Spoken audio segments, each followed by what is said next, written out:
Hey guys, welcome back to Auto Repair guys. Thank you guys for watching and subscribing to the channel. In today's video guys, we will show you if you have a Mazda vehicle, any Mazda, such as Mazda 2, Mazda 3, Mazda 6, Mazda 5, Mazda Cx7 or Cx9, how to replace your cabin air filter and where your cabin air filter is located. Stay with us, that's what we'll be doing.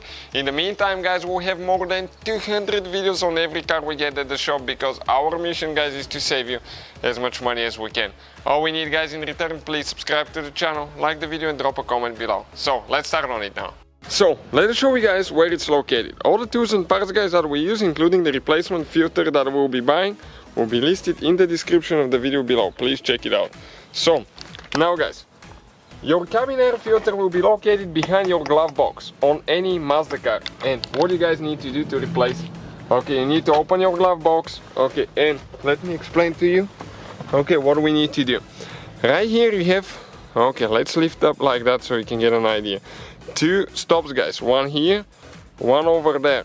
Now, those stops prevent your glove box from going down. So what you need to do guys, okay, you need to squish your glove box towards the inside and pull down. Okay. Or you can press right here with a screwdriver a little bit. Okay, on each side.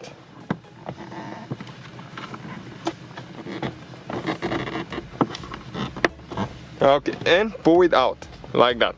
Now we have on the side, this is the device that makes your glove box goes down slow. So you need to disconnect it by pushing it out.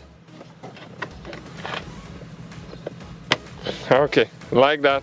And from that point on, most of the times you can pull your glove box out of the car guys. Okay, you can see just like that. Now let me explain where the filter is located. Okay, this inside right here guys, this is where your cabin air filter will be located. Below the cabin air filter will be the blower motor, fan blower motor. So open that cap, okay, like that, and arrow pointing down, that's how the filter should be installed later. So let's go ahead and remove it, okay, and see guys how bad that thing is. Okay, that's terrible.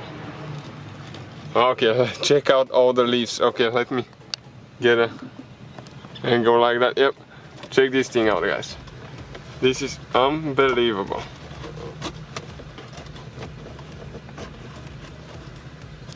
Okay, those leaves, I'm trying not to drop them. Okay, I'm trying not to drop them in the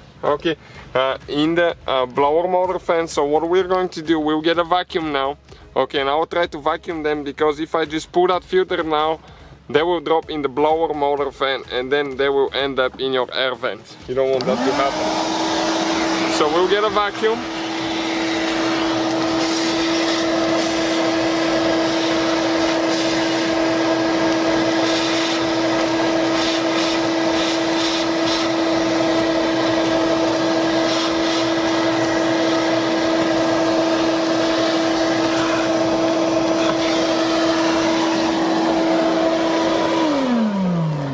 And check out guys what we have here.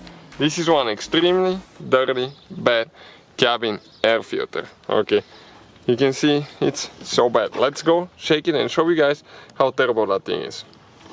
Check out guys how poor that thing is. Okay, this is the cause guys why your car smells bad or you don't get enough air. So let's guys show you guys how we'll clean it. We'll definitely need to order a new one. Okay, but until we get the new one, we'll clean this one and install it for a couple of days until we get it in the mail. So we will have the one that you need guys listed in the description of the video below and see where we get it from. But okay, check this thing out. That's what we're getting out of it guys. It's just unbelievable. Okay, all that was in the filter and still not all of it came out. You can see it even breaks here on the sides. So it's definitely falling apart guys all the way. So we'll just vacuum it for a couple of days until we get our replacement one, and we're going to put a new one. But I'll definitely recommend just to get a new one.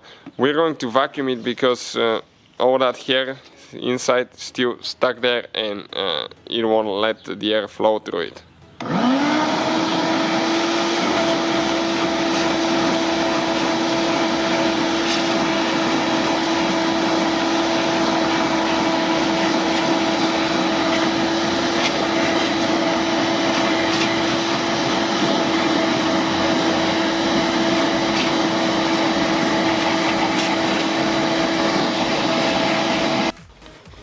So you can see it looks way better after we clean it. We use some fabric clean now, okay, to clean it a little bit and spray it and smell good until we install it. So putting it together, guys, on any Mazda will be pretty much the same way we took it apart. Definitely I would recommend to replace them every time you remove them, and it's recommended, I think.